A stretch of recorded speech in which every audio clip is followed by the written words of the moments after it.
விருப்பப்பட்டு கல்யாணம் பண்ணிக்கிட்டதுக்கு அப்புறமா நிதியும் சித்தேஷும் மும்பை அந்தேரியில ஒரு விலையுயர்ந்த அடுக்குமாடி கட்டடத்துல குடியிருந்தாங்க. அவங்க திருமண வாழ்க்கை ரொம்ப சந்தோஷமா போயிட்டு இருந்தது. சித்தேஷ் பேங்க்ல வேலை செஞ்சாரு. நிதி ஒரு ஹவுஸ் ஒய்ஃபா இருந்தாங்க. சித்தேஷ்க்கு அட்வென்ச்சர், ட்ரெக்கிங், ஸ்போர்ட்ஸ்னா ரொம்ப பிடிக்கும். ஒவ்வொரு வருஷமா அவர் நண்பர்களோட சேர்ந்து அடர்ந்த காட்டுக்குள்ள போவார். இந்த வருஷம் மத்திய பிரதேஷ்ல இருக்கிற ஒரு பயங்கரமான காட்டுக்குள்ள போய் ஒரு வாரம் ஆகி அவருக்கு என்ன ஆச்சுன்னு யாருக்கும் தெரியல.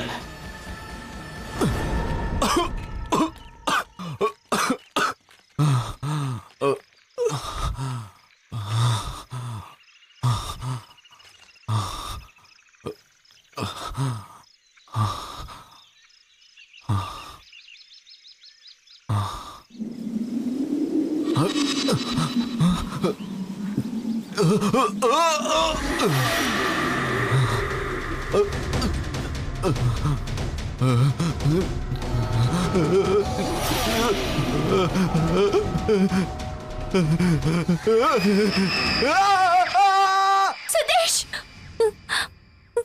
அம்மா துர்கா தேவி, எதுக்கு இந்த கனவு மறுபடியும் வருது?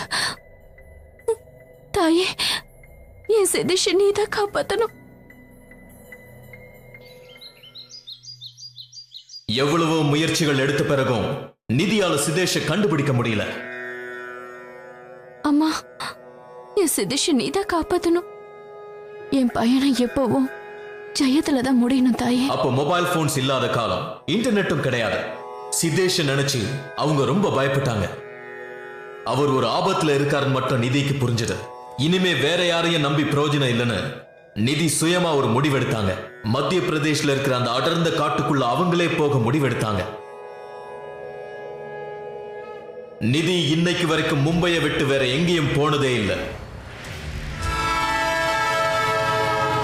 அப்படிப்பட்ட நிதி தனியா ஒரு காட்டுக்குள்ள போறது ஆபத்தான முடிவு. என்னங்க, சத்புர காட்டுக்குள்ள எப்படி போகணும்னு சொல்ல முடியுமா? இங்க இருந்து ரொம்ப தூரம் இருக்குமா, அதுவும் ரொம்ப ஆபத்தான இடம். உங்களை அந்த கடவுள் தாமா காப்பாத்தணும்.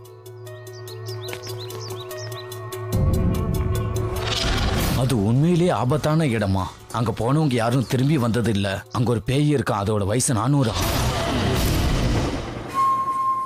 நாங்க அதை பார்த்தது இல்ல, ஆனா சின்ன வயசுல இருந்து நிறைய கதை கேட்டிருக்கோம். நான் போயிட்டு வரேம்மா.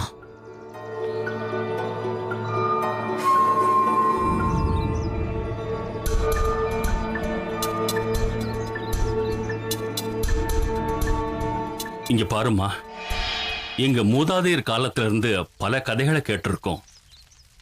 500 வருஷத்துக்கு பழமையான விஷயம் இது.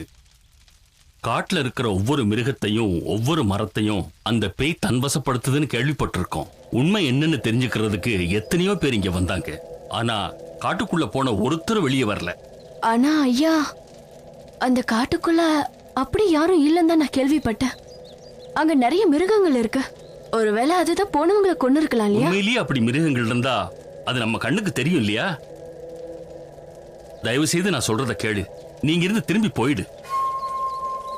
அந்த காட்டை பத்தி யோசிக்கும் போது உனக்கு கொஞ்சம் கூட பயமே இல்லையா? இத்தனை நாளா ஒருத்தர் அந்த காட்டுக்குள்ள உயிரோட இருக்காருன்னா அது உண்மையிலேயே பெரிய விஷயம். அப்படி இல்லைங்கய்யா, சித்தேஷ் நிச்சயம் உயிரோட இருப்பாரு. நான் கண்டிப்பா அந்த காட்டுக்குள்ள போய் ஆகணும். நான் கண்டிப்பா அந்த காட்டுக்குள்ள போவேன்.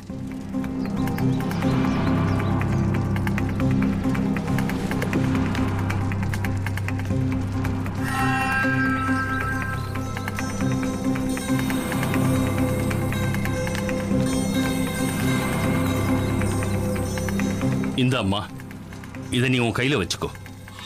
உன்னோட பயணத்துக்கு இது பாதுகாப்பா இருக்கும். ரொம்ப நன்றிங்க ஐயா.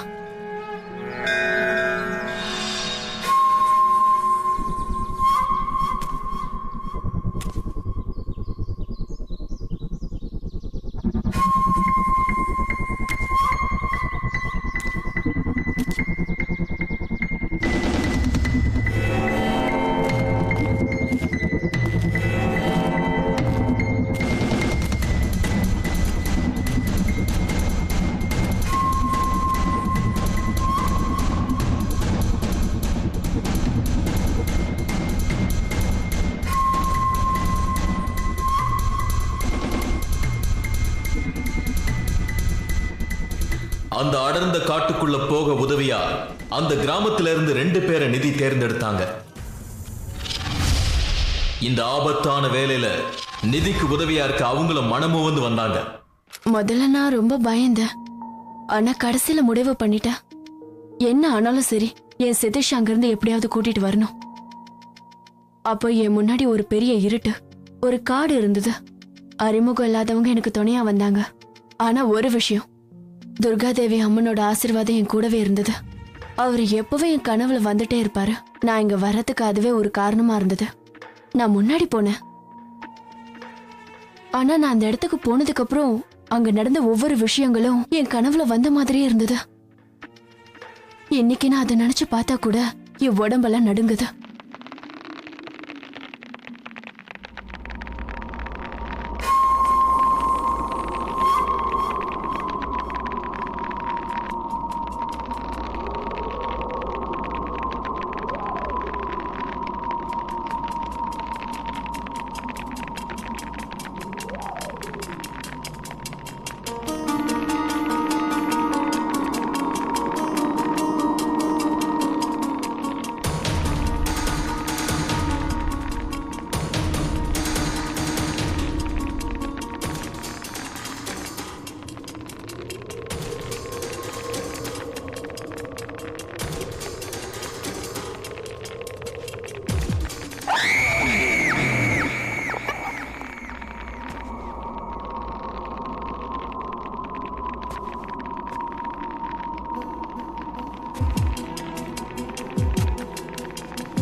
ப்ராப்ளம் இல்ல, வந்துருங்க.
இது கண்டிப்பா வரப்போற ஆபத்துக்கு ஒரு முன்னெச்சரிக்கை.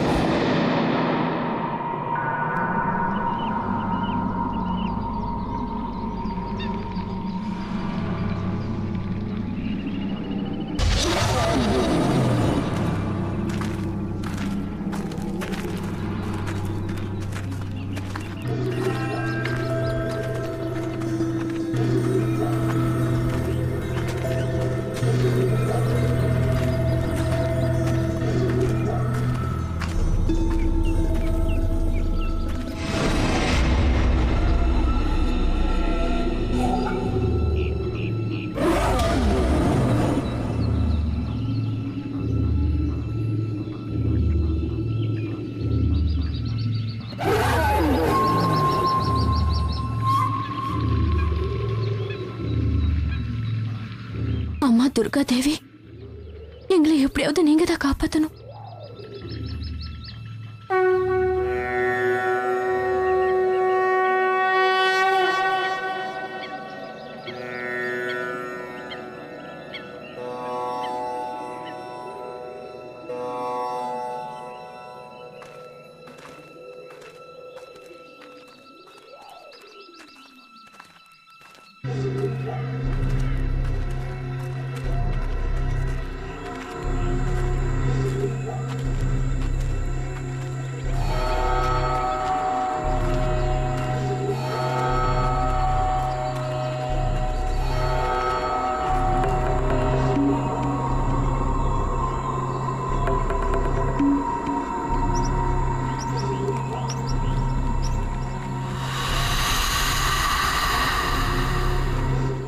எவ்வளவு அடர்ந்த காட்டுக்குள்ள ஒரு மிருகங்கள் கூட இல்ல. அது எப்படி? உண்மையை சொல்லணும்னா இந்த அடர்ந்த காட்டுக்குள்ள மிருகங்கள் இருக்க கூட பயப்படும். அதனாலதான் இந்த இடத்துக்கு யாருமே வரமாட்டாங்க. இங்க என்ன நடக்குங்கிறதே தெரியாது.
மேடம்,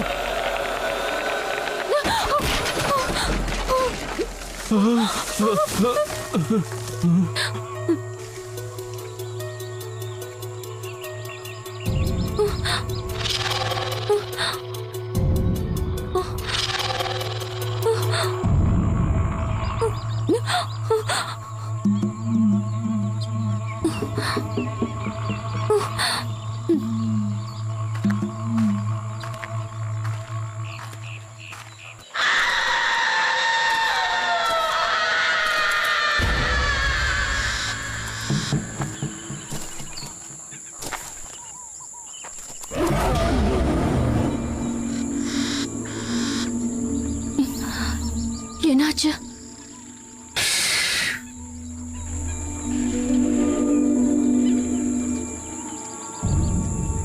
நம்ம பின்னால யாரோ வர மாதிரியே இருக்கு.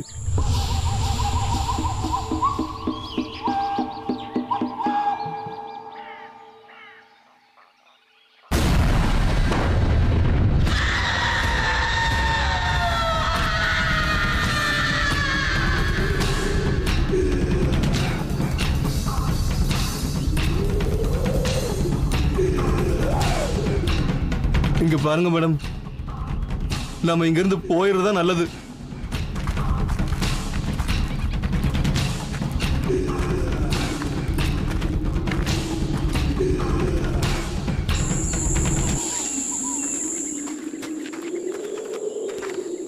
பாருங்க மேடம், நம்ம கொஞ்ச நேரம் ரெஸ்ட் எடுத்துட்டு போலாமே.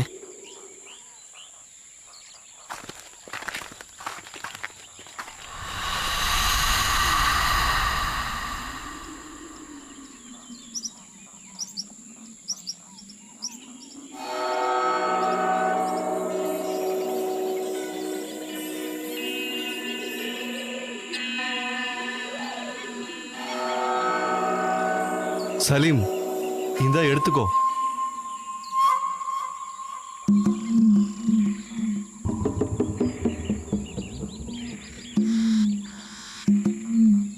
Madam,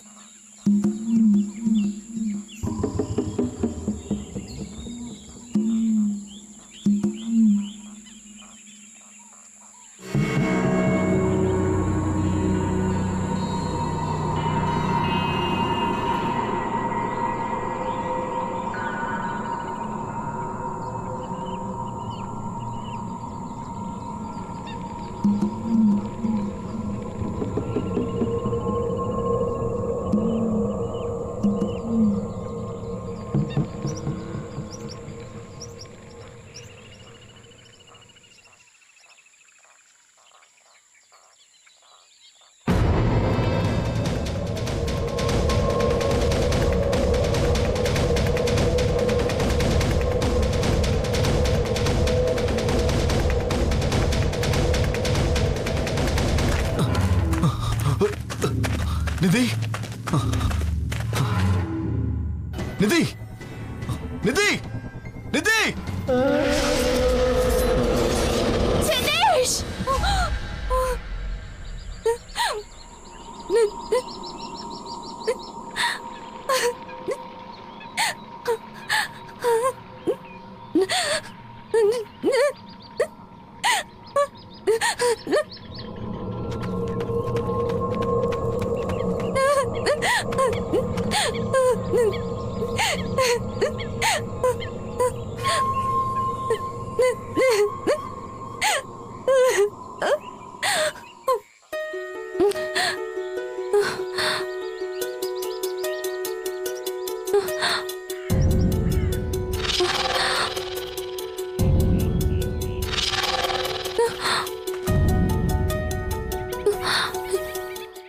சிதிஷோட watch. அப்படின்னா அவர் இங்கதான் எங்கேயா இருக்காரு.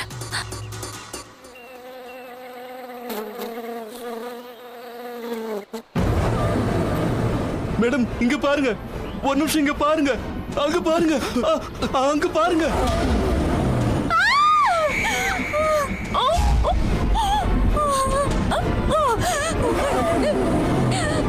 நான் மும்பைல தான் பிறந்து வளர்ந்தேன். I'm a Bombay girl.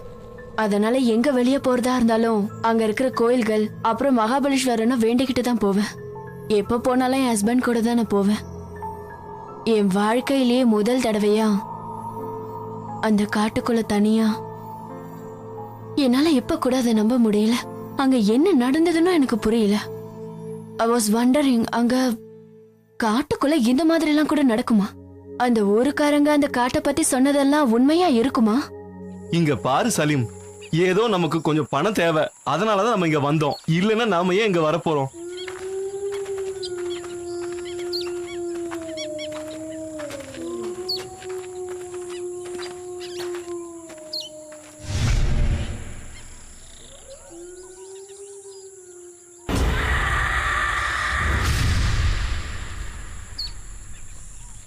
ஏதோ ஒரு பொண்ணு ஆபத்துல இருக்கான்னு நினைக்கிறேன். அது கிடையாது மேடம், இது எல்லாம் அந்த பிசாசு பண்ற வேலை. நம்மளை ஏமாத்துறதுக்கு அது இப்படி எல்லாம் பண்ணுது.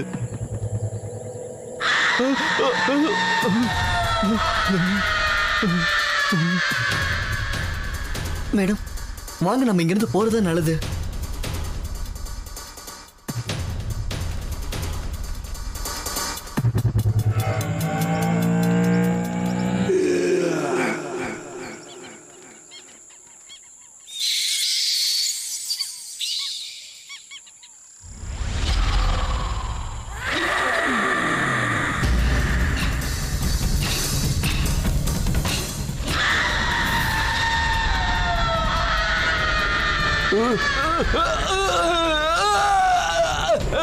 மேடம் என்ன காப்பாத்துங்க மேடம், எப்படியாவது என்ன காப்பாத்துங்க மேடம்.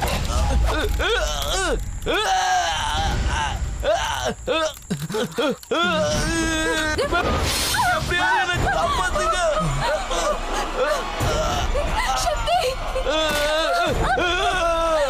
மேடம், என்ன காப்பாத்துங்க மேடம்.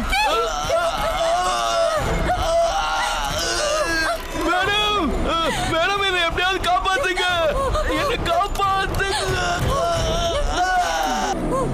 மேடம், என்ன எப்படியாவது காப்பாத்துங்க.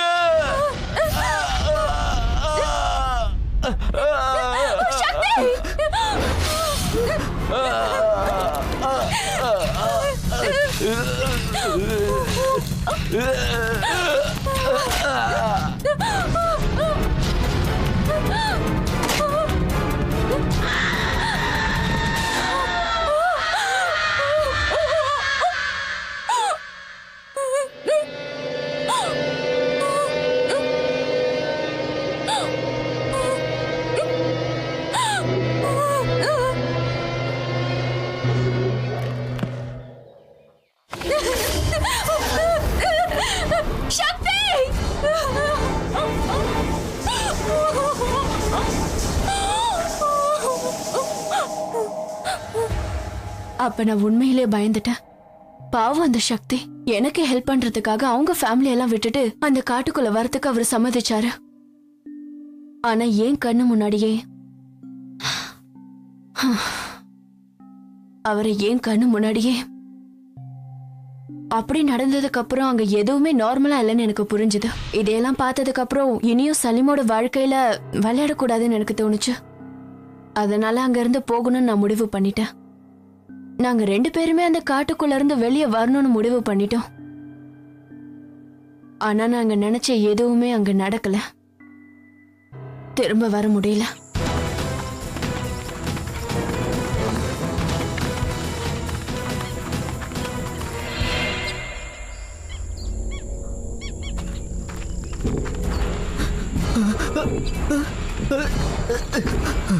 மேடம் இங்க பாருங்க, நம்ம வரும்போது போட்ட மார்க் எதுவுமே இப்ப இங்க இல்ல.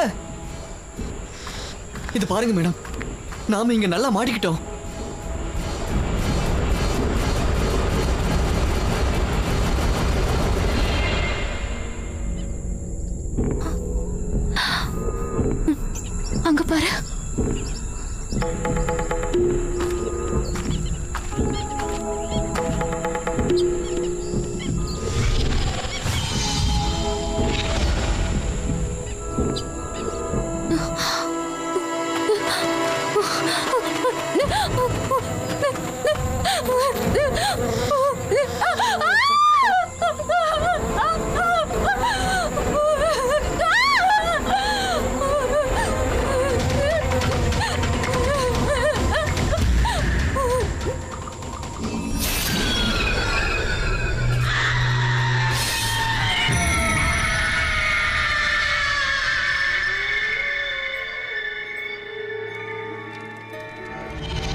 so sorry.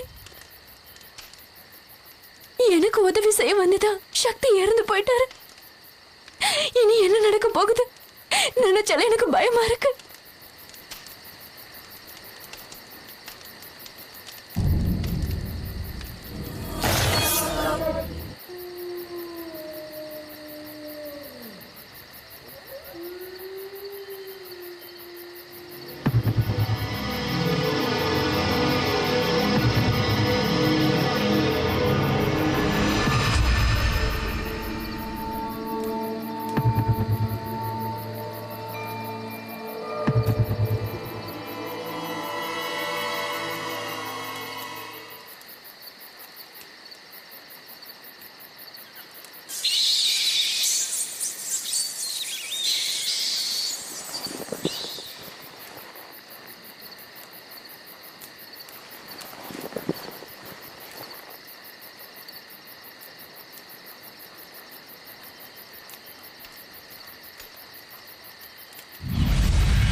Madam madam madam madam madam madam.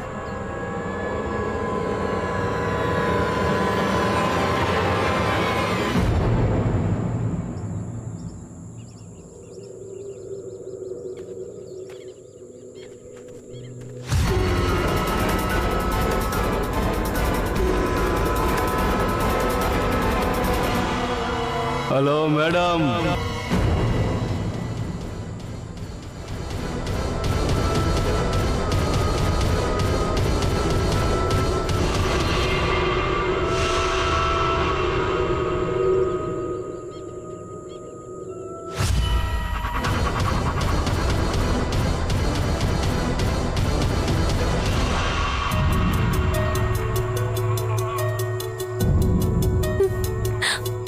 அம்மா துர்கா தேவி, என்ன கொடுமை இதெல்லாம்? எது உண்மை, எது போய்? இங்க என்ன நடக்குதுன்னு எனக்கு ஒண்ணும் புரியல.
அந்த காடு முழுக்க விசித்திரமா இருந்தது. அதாவது திரும்பி போவன்ற கேரண்டியே இல்ல. அந்த டைம்ல தான் நான் நல்லா யோசிச்சேன். அந்த டைம்ல தான் நான் நல்லா டிசைட் பண்ணேன். எல்லாம் போதும், நான் எப்படியாவது முன்னாடி போகணும்னு. பசி கொடுமையால என் உயிர் போனாலும் பரவாயில்லன்னு கொஞ்ச நேரம் உட்காந்து அதுக்கப்புறம் மறுபடியும் நடந்து ரொம்ப தூரம் வரைக்கும் போனேன். அதுக்கப்புறம் நடந்து நடந்து நான் முழுமையா சோர்ந்து போயிட்டேன். அப்ப நான் பார்த்தது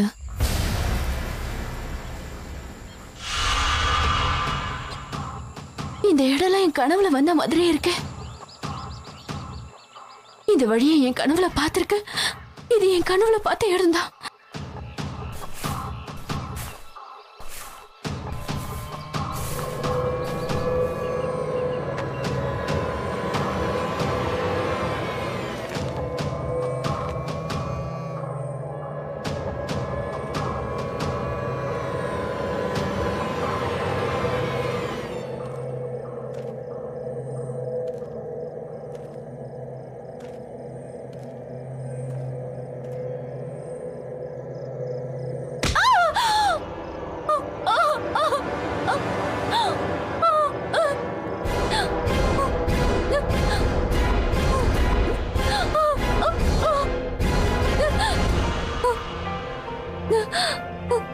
சிதேஷ், நிதி,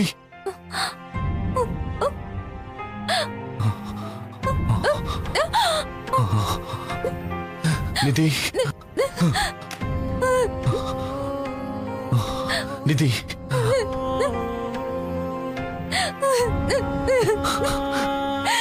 நீ என்னோட நிதி தானே? சிதேஷ், நிதி, நிதி,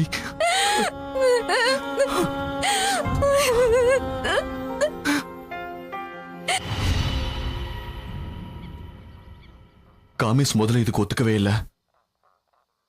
ஆனா நாங்க எல்லாரும் அவனை கிண்டல் பண்ணோம். நாங்க எல்லாரும் சேர்ந்து அவனை கட்டாயப்படுத்தினதுக்கு அப்புறம் அவன் ரொம்ப தூரமா போனா. அதுக்கப்புறமா நாங்க எல்லாருமே பிரிஞ்சிட்டோம். ஒருத்தரை மாத்தி ஒருத்தர் அந்த பிசாசுக்கு பலி ஆயிட்டாங்க. நான் அப்படியே மெதுவா இந்த குகைக்குள்ள வந்துட்டேன். இங்க வந்ததுக்கு அப்புறம் 8 நாளா இந்த குகையை விட்டு வெளியேறதுக்கு முயற்சி பண்ணிட்டு இருக்கேன். ஆனா நான் இவ்வளவு முயற்சி பண்ணியும் எனக்கு வழியே கிடைக்கல. ஒரு காலத்துல நானே இந்த மாதிரி விஷயங்களை கிண்டல் பண்ணி பேசியிருக்கேன். ஆனா இப்ப பாரு, இந்த மாதிரி இடத்துல நாம மாட்டிக்கிட்டு இருக்கோம். இல்ல சதீஷ், நீ தைரியமா இரு. உண்மையை சொல்லணும்னா நாம 2 பேரும் இன்னும் உயிரோட தான் இருக்கோம். இதுக்கு நிச்சயமா ஏதாவது காரணம் இருக்கும்.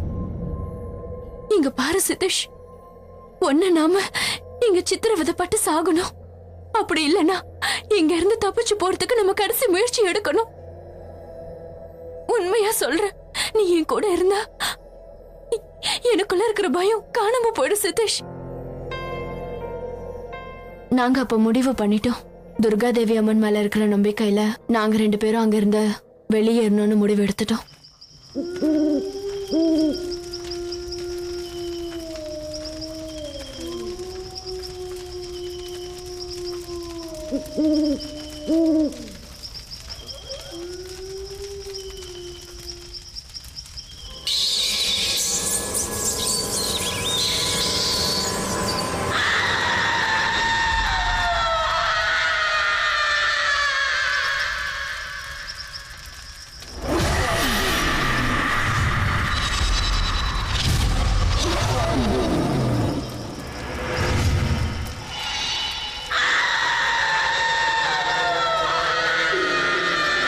மறுபடியும் அதே குரல் தான் கேக்குது. நம்ம மறுபடியும் அந்த கோகுலே போயிடலாம் வா. இல்ல, இதுக்கு மேல நம்ம லேட் பண்ண வேண்டாம். எப்படியாவது இங்க இருந்து வெளியே போயிடணும். வாங்க.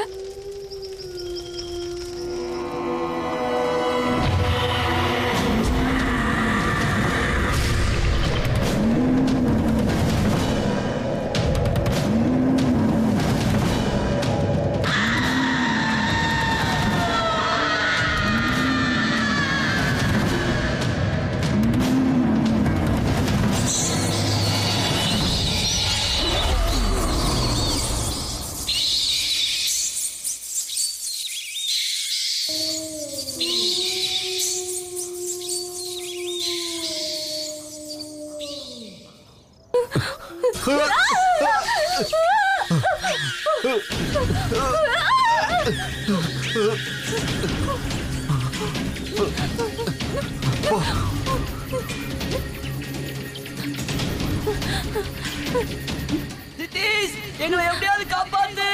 சித்தீஷ், எங்களை எப்படியாவது இது என் ஃப்ரெண்ட்ஸோட குரல் தான். அப்படின்னா என்ன மாதிரி 4 பேரும் உயிரோட இருக்காங்க. என்ன அவங்க கூப்பிடுறாங்க. அவங்களை எப்படியாவது நான் காப்பாத்தி ஆகணும். நான் போறேன். சதீஷ் நில்லுங்க. சதீஷ், சீக்கிரம் வந்து எங்களை காப்பாத்து சித்தீஷ். காப்பாத்து, எங்களை எப்படியாவது காப்பாத்து சித்தீஷ்.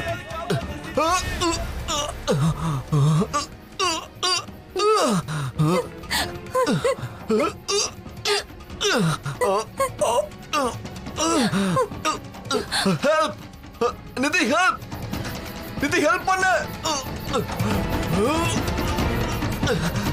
நிதி, ஹெல்ப் நிதி, சதீஷ், நிதி, நிதி, ஹெல்ப் ஹெல்ப் சதீஷ்.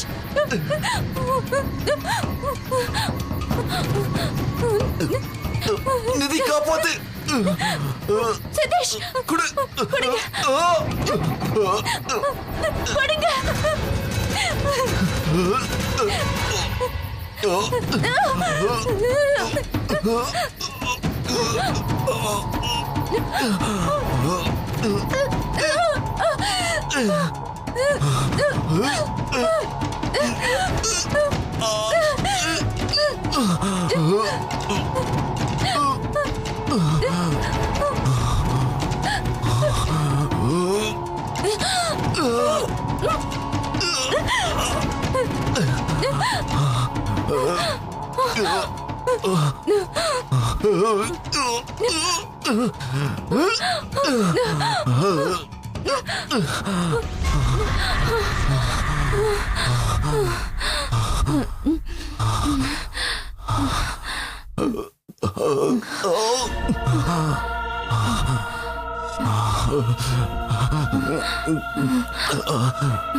மயக்கம் தெளிஞ்சதுக்கு அப்புறம் அவரையும் ஹாஸ்பிட்டல் அட்மிட் பண்ணோம்.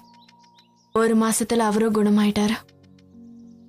அந்த பிசாசோட ஞாபகம் வரும்போதெல்லாம் அதெல்லாம் ஒரு கெட்ட கனவு, பிரம்மன்னு நாங்க நினைச்சுப்போம். இல்லைன்னா அதை ஒரு மிருகம் நினைச்சுப்போம். அந்த மாதிரி நான் எப்பவும் பார்த்ததில்ல. என்ன ஆனாலும் சரி, நான் என் கண்ணால என் கூட வந்த 2 பேரோட சாவை பார்த்தேன். என்னோட அனுபவத்தை வச்சு எனக்கு இப்போ ஒன்று தோணுது. இந்த மாதிரி பிசாசுங்க உண்மையான வாழ்க்கையில கூட இருக்கும்னு. இப்பெல்லாம் பார்க்கும்போது சயின்ஸ் ரொம்பவே வளர்ந்துருக்குன்னு தான் சொல்லணும். இந்த பிசாசுங்க, பிரேதங்கள், பூதங்கள்னு என்னென்னமோ பேர்ல சொல்லிட்டு இருக்கோம். ஒவ்வொரு ஊர்லேயும் அவங்களுக்கு ஏற்ற மாதிரி பேரை வச்சு கூப்பிடுறது வழக்கமாயிட்டு இருக்கு. ஒருவேளை அது இருந்ததுன்னா உண்மையிலே அது என்ன? அதுங்கெல்லாம் ஆத்மாக்களா? இல்லை யாராவது வேணும்னே இப்படி பொருளை கிளப்பி விடுறாங்களா? இல்லை அகால மரணம் அடையிறவங்க இந்த மாதிரி உண்மையிலேயே ஆவிகள் ஆயிடுறாங்களா? அதனால தான் பேய் பிசாசு பற்றின கதை ஊரில் நிறைய பேசுகிறாங்களா? சாதாரணமாகவே இந்த மாதிரி அடர்ந்த காட்டுக்குள்ளே பேய்கள் இருக்கிறது ரொம்ப வசதி. இப்போவும் அடர்ந்த காட்டுக்குள்ளே பேய்கள் இருக்கிறதா தான் எல்லாரும் நம்புகிறாங்க. உண்மையிலேயே எல்லா பேய்களும் மனுஷங்களை சித்திரவதை பண்ணி தான் கொல்லுன்னு சொல்ல முடியாது. ஆனால் 1-2 கேஸில் மட்டும் இந்த மாதிரி கொடுமையான முறையில் பேய்கள் கொன்னதா எல்லாரும் சொல்கிறாங்க. அந்த சமயத்தில் மனுஷங்க பயங்கரமாக கத்துவாங்களாம். சித்திரவதை பண்ணுற மாதிரி, ரொம்ப கஷ்டப்படுத்துகிற மாதிரி, கழுத்தை பிடிச்சி நெரிக்கிற மாதிரி இருக்குமா. சொல்லப்போனால் அவங்க பிணங்கள் கூட நமக்கு கிடைக்காதான். நிறைய பேர் என்கிட்ட இதை பற்றி கேட்பாங்க. பிசாசு பேயெல்லாம் இருக்குன்னு நீங்கள் சொல்கிறீங்களே, ஒருவேளை அதுங்க எங்களை தாக்குனா நாங்கள் எப்படி அதுங்கக்கிட்டேருந்து காப்பாற்றிக்கிறது? இல்லைன்னா அதுங்களை எதிர்த்து எப்படி அதுங்களை விரட்டுறதுக்கு ஏதாவது வழி இருக்கா சொல்லுங்கன்னு கேட்பாங்க. ஒருவேளை நீங்கள் அந்த மாதிரி ஏதாவது காட்டுக்குள்ளே இருந்தீங்கன்னா அங்கே சயின்ஸ் பிரகாரம் ஏதாவது ஒரு சிம்டம்ஸ் உங்களுக்கு தெரியும். ரொம்ப சைலண்ட்டாக இருக்கும், சத்தமே இருக்காது. அப்புறம் ஸ்டிஃப்னஸ், எந்த விதமான அசைவுகளும் இருக்காது. நீங்கள் அங்கே இருக்கும்போது நீங்களே ஒரு மாதிரி ஃபீல் பண்ணுவீங்க. திடீர்னு அந்த இடத்துல உங்களுக்கு ரொம்ப குளிர ஆரம்பிச்சிடும். சத்தமே இல்லாமல் அமைதியாக, ஒரு பறவை சத்தம் கூட இல்லாமல் ரொம்ப மயான அமைதியாக இருக்கும். அந்த மாதிரி இடத்துல நீங்கள் ரொம்ப ஜாக்கிரதையாக இருக்கணுங்கிறத நீங்கள் முன்னாலே புரிஞ்சுக்கணும்.